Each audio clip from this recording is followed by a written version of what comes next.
Bonjour à tous. Rosalie m'a dit de vous lire l'histoire du bateau vert de l'auteur et illustrateur Quentin Blake. Je commence.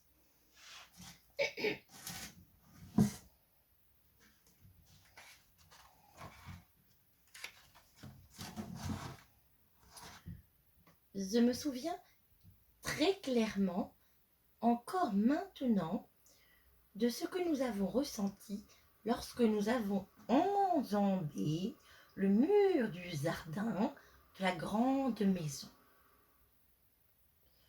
Nous savions que ce n'était pas permis, mais nous étions déjà depuis 2 semaines en vacances chez notre tante et nous commencions à trouver le temps long. Nous étions à l'affût d'une aventure.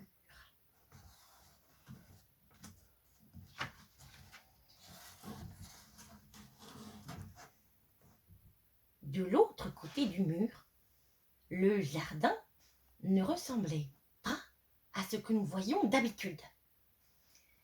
C'était plutôt un parc, une forêt même. On pourrait être des explorateurs, dit Alice, en pénétrant dans le sous-bois. Je me demande ce que nous allons découvrir.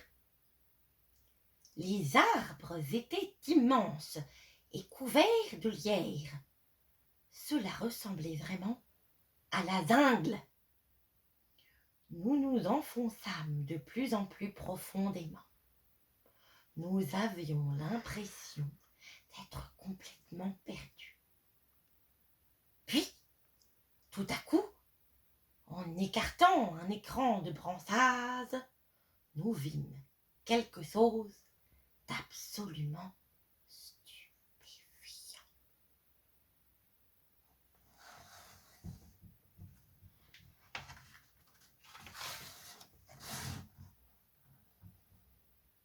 C'était un bateau. Enfin, ce n'était pas un vrai bateau, mais ça en avait l'air. Des buissons avaient été sculptés en forme de proue et de poupe, et 2 arbres avaient été taillés en forme de semis. De part et d'autre, il y avait 2 autres arbres lions et frêles, pratiquement sans branches, qui faisaient visiblement office de mât. Alors, Alice dit : « Allons-y, il n'y a personne à bord.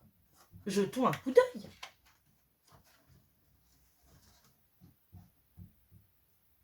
À l'intérieur se trouvait une roue, dont les rayons dépassaient, exactement comme la barre d'un bateau. Une longue vue était posée sur une petite étagère, avec, juste à côté, la photo d'un homme en uniforme dans un cadre de bois. Une lanterne pendait du plafond. Par les fenêtres, on voyait à des kilomètres à la ronde. On pouvait presque se croire en pleine mer. Puis, tout à coup, nous fûmes surpris par une voix qui disait : « Eh bien, qu'avons-nous ici, maître d'équipage ? Des passagers clandestins ? »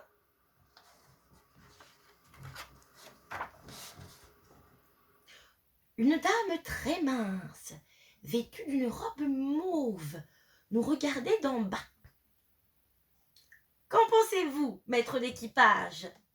Allons-nous les mettre au fer ? » « Ce sont des petits jeunes, » dit le maître d'équipage, qui en réalité ressemblait plus à un jardinier. « Faudra plutôt leur faire passer le faubert sur le pont, si vous voulez mon avis. Ensuite, nous pourrons peut-être prendre le thé. » Il s'avéra que passer le faubert sur le pont signifiait balayer les feuilles. Mais le thé était bien du thé, avec du gâteau au madère et des sandwichs au concombre. Après cela, Madame Trédégard, c'était son nom, dit Le maître d'équipage va vous raccompagner à terre. Et pourquoi ne pas revenir demain? Je suis sûre que c'est ce que le capitaine aurait souhaité. Le lendemain matin, avec la permission de notre tante, nous étions de nouveau à bord du bateau vert.